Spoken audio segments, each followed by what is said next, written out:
Malimgi miyoiba khunaida COVID-19 na landarakpa sibu ngakthoknaba laingakna lauthokiba lockdown na lairaba nongmagi chara tanjariba yadadi ka hena sokhanba mo oire auto amadi rickshaw thoduna yum puzaramba kaya ngasidi afang chaduna hingli hiramasigi matangda Tom TV ge khanaba pawda mama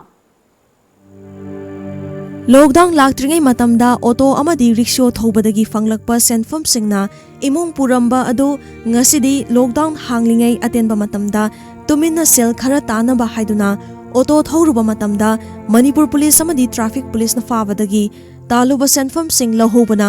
sendong tanba chalubra haibabu selep manglaga thausel fawba hanjindana yumda halakpana anamba oire Koyi ngajana pai ji kwadin da pai kwadong da pai bajamanung da pai ado aikoina haji alaba thilunya si matik langing biu kopi wa ya jamam tani Piga thado ba yawi nomam pura pumori manga bo thamaga kanto basi yawi Lockdown haurakpa tha ama ni fawbadi warabasuwana leiramba khara chaduna punsi lelambani adumakpu lockdown matam kuisilakpa sidadi chaningai fawba leitabana lairba sinmi singdi maithakta hingna ngaubaga pangkhak oire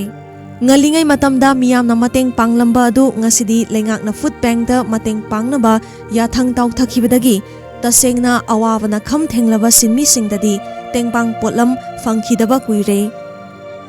covid 3 laktingai dadi nonul pasawa yamal da satit me abodi tanbangami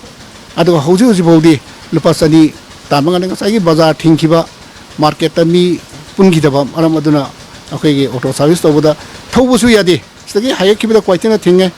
kwaitin de mo hayga pe yadre aro khoi hingde adamni na nampu da khoi na nakna theira salaga su mi do phangdabni passenger phangdabni na athumuti nomugi sara tanjari khoi di yamna ware haina smai thamjagi bhain amama khoi gi magic ke service tawrga jariba khoi gi hingba yaba chanaba yaba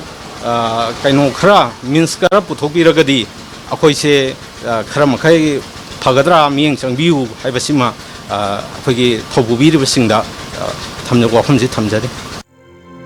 Chiraba tanfam masada afang bachaduna punsi le libasin mi singna lenga ki thawjal tabu khawrang na ngai hori panba yabadi COVID-19 laichatpu lan thengna na ba honari ngai charakta atopa leina laichana maram oiraga hospital da puwa farak taduna laikhidaba mi gi masing noma gi hengalakli haina lamdam masigi masak naiba doctor amana fongdokhiba laikhrabani